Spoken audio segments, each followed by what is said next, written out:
Hello, everyone. If you like what I'm doing here, please consider subscribing, liking, and commenting. It would really help the channel out quite a bit. Thank you very much. Fabulous Dr. Tweedy. That's me. Starring Frank Morgan. That's me, too.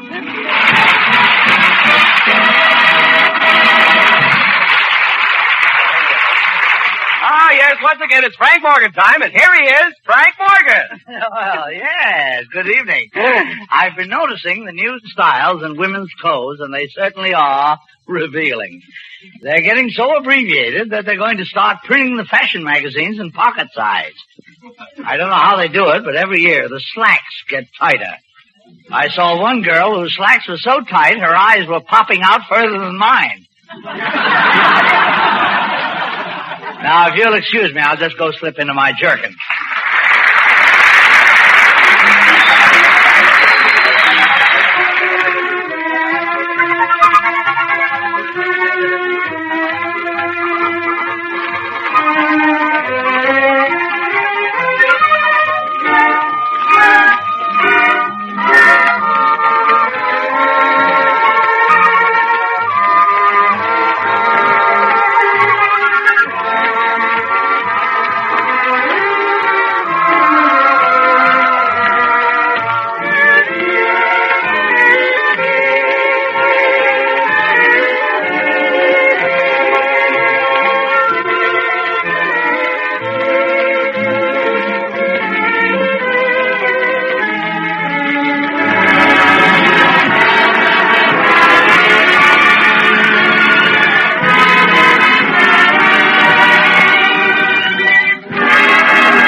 Riley Crutcher and starring Frank Morgan.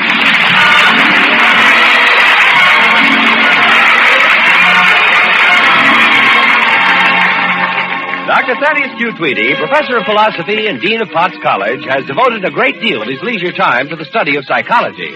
We find the great man at home, immersed in a book. Baldy, his tremendous old English sheepdog, is stretched out peacefully at Dr. Tweedy's feet. A correction, on his feet. Baldy, get off my feet. Now go lie in the corner. Yes, I know why you're so sleepy. I heard you coming in at 3 o'clock this morning. You gay dog.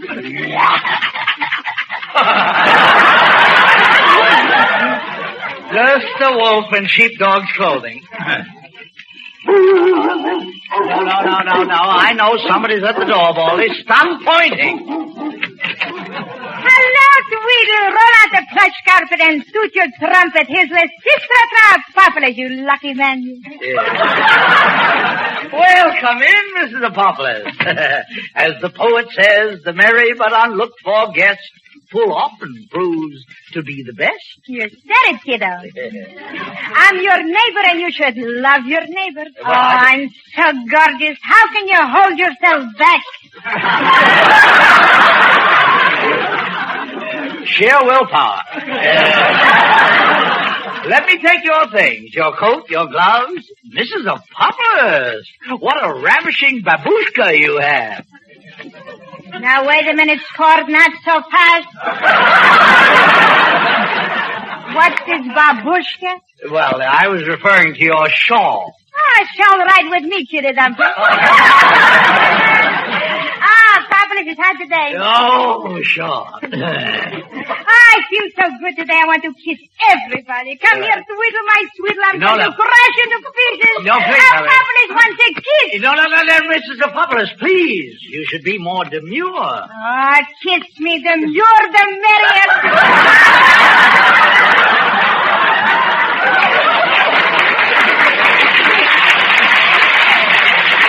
Apopolis is getting hotter every minute. Oh, dear, and I'm getting colder every second. Tweedle, honey bunny, I was talking to Colonel Jackson next door, and he told me your servant Welby tinkled through the coop. Yes. What's cooking? It's good looking. Well, you see, Welby was a knight of the road at heart.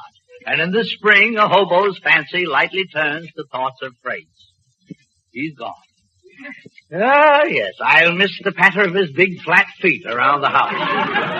I'll have to get someone to do my housework. Well, now you're talking with guests, kid. No, I'm not. Yes. You need a housekeeper.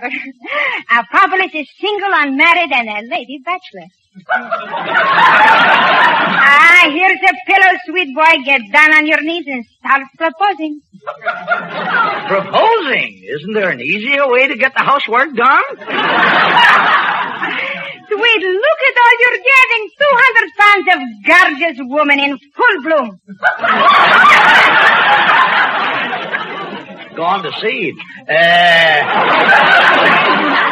There must be an easier way. Oh, you lucky boy. All the men want Apopolis, but Apopolis wants Tweedle. And nobody cares what Tweedle wants. No, Mrs. Apopolis, I'm afraid I'll have to reject your overly generous offer. You see, I'm going to send for Willie Beezer. What's a Willie Beezer? Willie used to work for me, and I think he'll be very happy to come back. Okay, so this time Apopolis loses. But one of these days, my name will be Lysistrata Tweedle.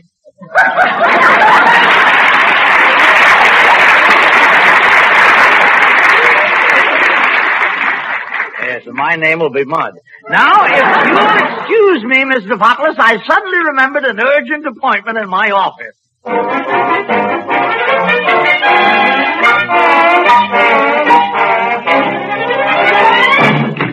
Safe at last.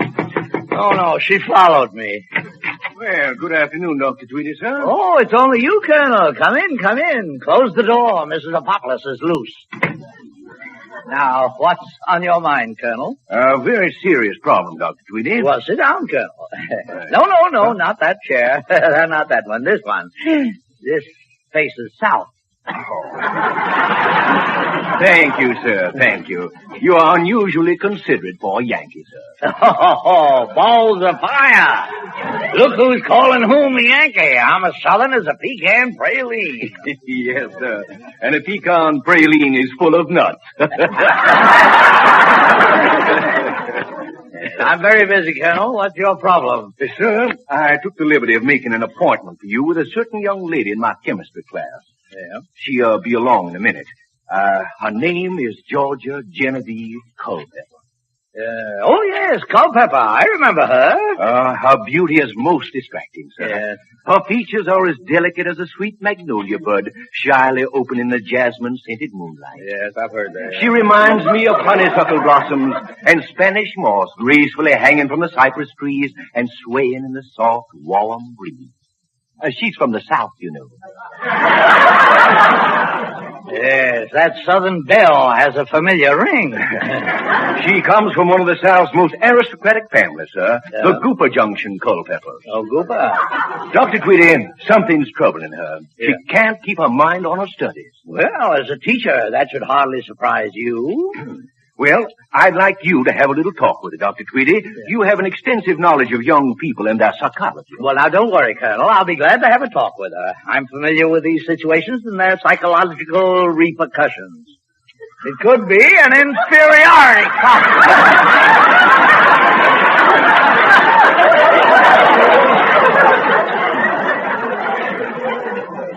Psychological repercussion. It could be an inferiority complex, or maybe she's just plain stupid. Dr. Tweedy, sir. She's from the South. Oh, you're right. It can't be stupidity. No, sir. Oh, that must be Miss Culpepper. I can tell by those ladylike southern knocks. I'll go out by the side door, sir. Come in. Hello, Dr. Tweedy. I'm Georgia Culpepper. Georgia Genevieve Culpepper. Did Colonel Jackson tell you about poor little me? Yes. Come in, Miss Culpepper. He mentioned that you were having a little difficulty passing your chemistry. Oh, well, it was sweet of him to say that, but I'm having trouble passing everything. I guess I'm just a plain little stupid girl.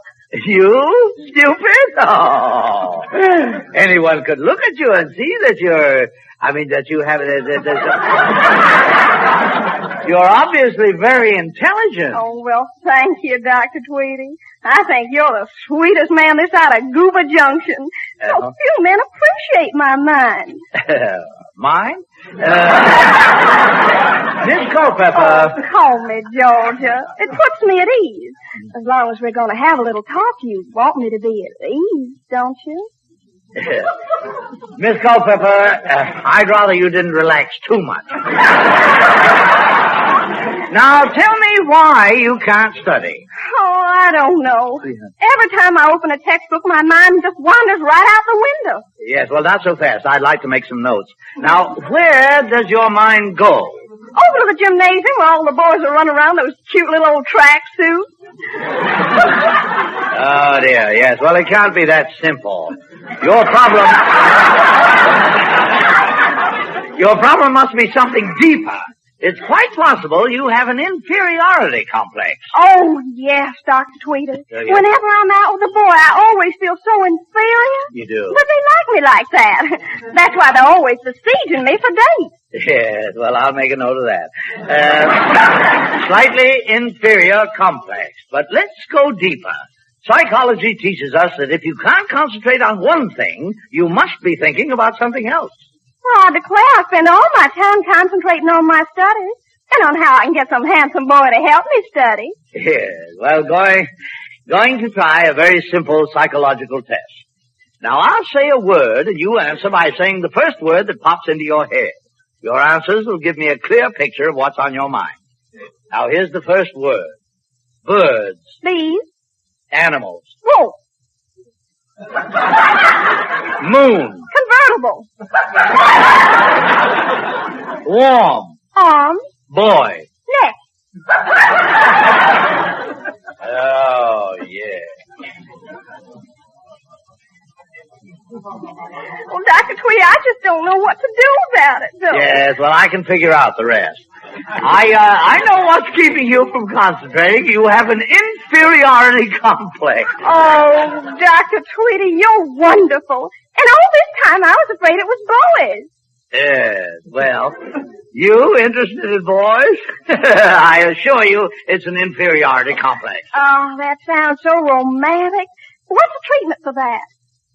Well, the most important thing is to keep busy.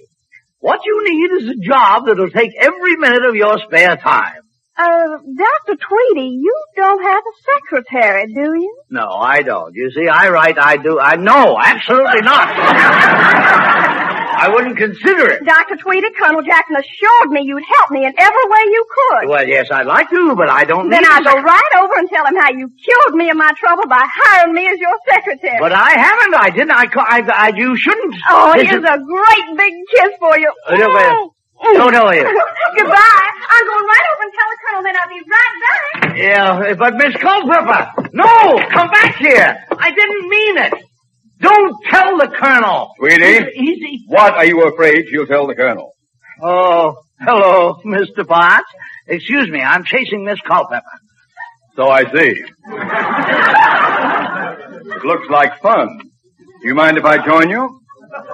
Mr. Potts, please, this is serious. I've made a mistake and I have to keep her from telling the Colonel. Tweedy, as chairman of the Board of Trustees, I frown on activities like this. What happened? Tell me all the details. Well, you see, Miss Culpepper hasn't been able to keep her mind on her studies. And you've been teaching her to concentrate. Now you've got the right idea. I'm something of an amateur psychologist, and I've been exploring her subconscious mind. Go on, Tweedy. I always believe in giving a man enough rope. Well, I found out what her trouble was. She's man crazy. Tweedy, don't you think you'd better wipe that lipstick off your forehead? That, yes. Well, Miss Culpepper got so excited she kissed me. How was it, Tweedy? Oh, now, come, Mr. Potts. You're not thinking what I think you're thinking. Yes, Tweedy. Oh, no! I've done it again!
now back to Frank Morgan as the fabulous Dr. Tweedy. Dr. Tweedy promised Colonel Jackson that he would solve Miss Culpepper's problem. Miss Culpepper has a very unusual problem. She likes boys. Dr. Tweedy, I finished straightening your filing cabinet. Oh, that reminds me. Are my seams straight? The seams? Seams. My stockings. The stockings. Very pretty. I always buy the sheerest kind I can find. Don't you just love sheer silk stockings? Take a letter, Miss Culpepper. I'll sit right here in this chair. There. Now I'm comfy. Go ahead, I'm all set. Dear, didn't I read somewhere that skirts were going to be longer this year? Why, Dr. Tweedy, you sweet little old teddy bear. I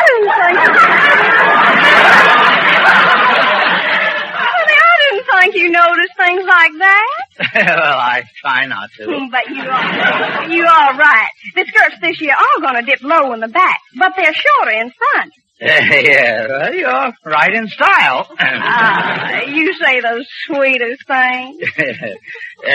Take a letter, Miss Culpepper. It's to Willie Beezer. Dear Willie, in your last letter, you said you were looking for work. I'd be very happy to have you come back and work for me again. Dr. Tweedy, I'd appreciate if you go a little slower. It's hard to juggle this pad on my knee. Oh, yes. Well, to continue, I'm enclosing your train fare. 10 knees. I made $1. Come down at once. Take the first leg. I made a limb. Excuse me. Hello? Long distance? Yes, this is Dr. Skirt speaking. Goober Junction calling? Oh, yes. Well, put Mr. Culpepper right on. Well, that's my daddy. Yes, I had a little talk with him on the phone last night. He was worried about your grades. Hello, Mr. Culpepper. How's everything at your plantation, Goober Heaven? Well, all right. Here, Georgia, he wants to talk to you. Here, I'll go in the outer office. Hello, Daddy. This is your little old Georgia Genevieve. Oh, yes, Dr. Tweedy's the sweetest man. He what? He suggested you send me a little gift to bolster my morale. And you're sending me a mink coat and a new convertible? Oh, Daddy, you're the sweetest man.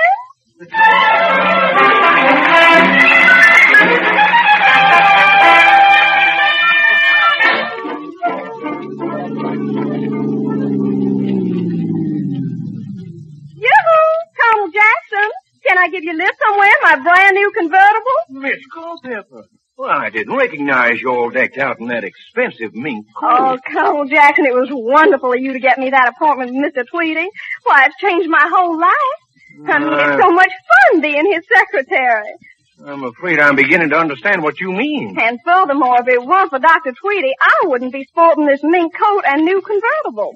I've suddenly acquired an urgent desire to have a few words with Dr. Tweedy. But first I'm going in here to see the head of the college, Mr. Potts. Well, all right. Goodbye now. Great day in the morning. Dr. Tweedy. A mink coat. A new convertible. Beauregard C. Jackson, what have you done? Well, good morning, Colonel. Excuse my bare head, but I give my toupee 100 strokes with a stiff brush every day.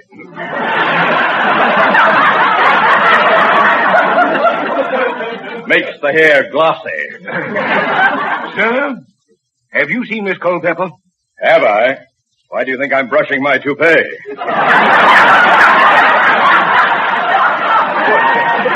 Mr. Potts, I thought she was Dr. Tweedy's secretary. She is. You should have seen Tweedy chasing her down the hall. Mr. Potts, I sent Miss Culpepper to Dr. Tweedy for a little talk. Now she's his secretary. Yes, Tweedy is a brilliant conversationalist. And now brace yourself, Mr. Potts. I just saw Miss Culpepper. Which way did she go? She was driving a brand new convertible and wearing a mink coat. Oh, I'll bet she looked gorgeous. She was honest enough to inform me that Dr. Tweedy gave them to her. Tweedy gave her a mink coat and a convertible? That's terrible. Why, he can't do that. Not on the salary I pay him. How well I know. Oh, Tweedy couldn't have given her those things. Where would he get his hands on that much money? Mr. Potts, sir, doesn't Tweedy administer the funds for the student council? Of course, yes, he keeps the cash in his office. But I have complete faith in his integrity and honesty. We'd better go check.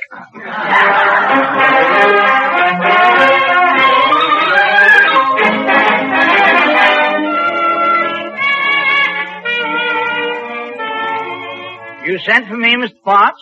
Tweedy, my old friend, Yeah? have a chair. Well, thank you, Mr. Potts. You look so kind and benevolent. Are you sick? Yes, Tweedy, I'm sick at heart. Oh, at heart. Someone near and dear to me has stabbed me in the back. How is Mrs. Potts? Please. What I have to do is unpleasant enough. Don't bring her. Oh, I'm sorry. A beautiful young woman here on the campus has recently acquired a mink coat and a convertible. Yes? Some man gave them to her. Oh, dear. A large sum of money is missing. I'm in a terrible spot, Tweedy. Oh, dear. Why did you do it, Mr. Potts? Tweedy, I'll put it bluntly. Yes? The money is missing from your office. The young woman I referred to with the mink coat and convertible is your secretary. She said you gave them to her. Me? Why am I laughing? Tweedy, my old friend, you're not the first man to make a fool of himself over a woman. No. Of course, it might not have happened if you'd had as much experience as I've had. What about Mrs. Potts? That was my bitterest experience. So I stand accused. Oh, as Shakespeare said, this is the most unkindest cut of all. All my life I've tried to be straightforward and completely honest. And now a large sum of money is missing from your office. Mr. Potts, it's beneath me to stand here and deny your insinuations. You needn't bother to ask for my resignation. I quit. Good day, sir. Just a moment, Tweedy. What? You can't quit. What? It's going to take you 2 years of working for nothing to pay back that missing money. Missing money? My foot. I remember exactly what I did with it. I had it on my desk and I was counting it. And then Miss Culpepper asked me if her seams were straight. They weren't, and she straightened them. And then I had to start counting all over again. Did you know that skirts this year are low in back and high in front? Go on, Tweedy. This is getting good. I started counting the money all over again, and then Miss Culpepper asked me if I thought knees had personalities. How could that money disappear? I had my eye on it all the time. Or did I? I'll go hunt for it. Goodbye. Stop where you are, Dr. Tweedy. What? You and I have some unfinished business. Oh, Colonel, I meant to tell you, I straightened out Miss Culpepper's problem. Now I've got one of my own.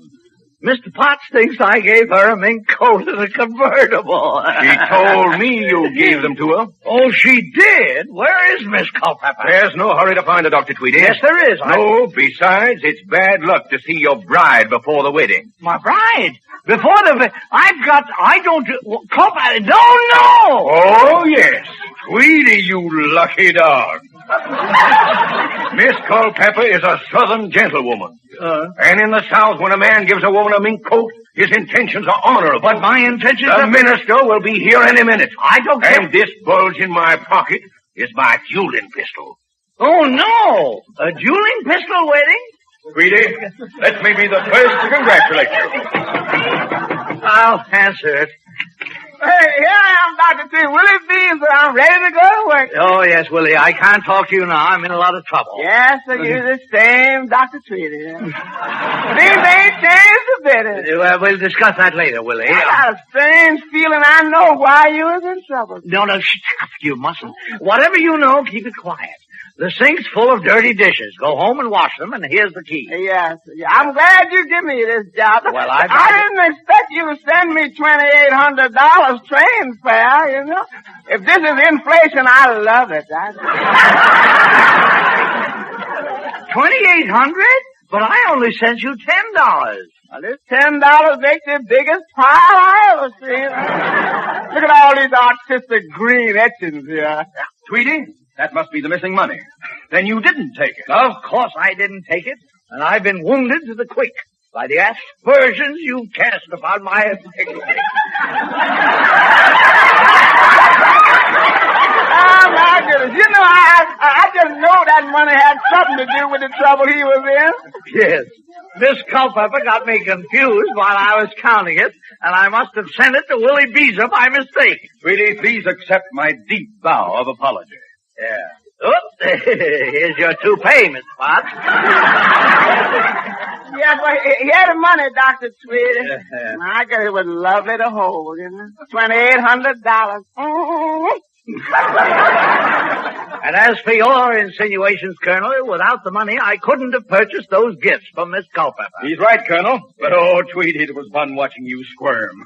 Dr. Tweedy, sir, you could have bought those gifts on credit. Yeah, he's right. You could have. Now, just a minute. Nobody would give me credit. They know I work for Mr. Potts. Accept my most humble apologies, Dr. Tweedy. But who else has been paying attention to Miss Culpepper? Who could afford it? Yes. Mr. Potts, sir. Yes. Didn't you tell me you were brushing your toupee on Miss Culpepper's behalf? Excuse me.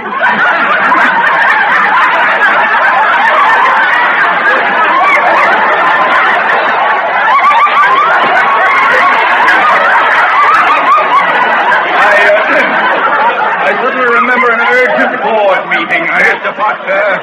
This bulge in my pocket is a dueling pistol. You and I are going to have a little talk about Miss Culpepper. Tweedy, get me out of this. He thinks Miss Culpepper. Tweedy, say something, please. Yes. Mr. Potts, let me be the first to congratulate you.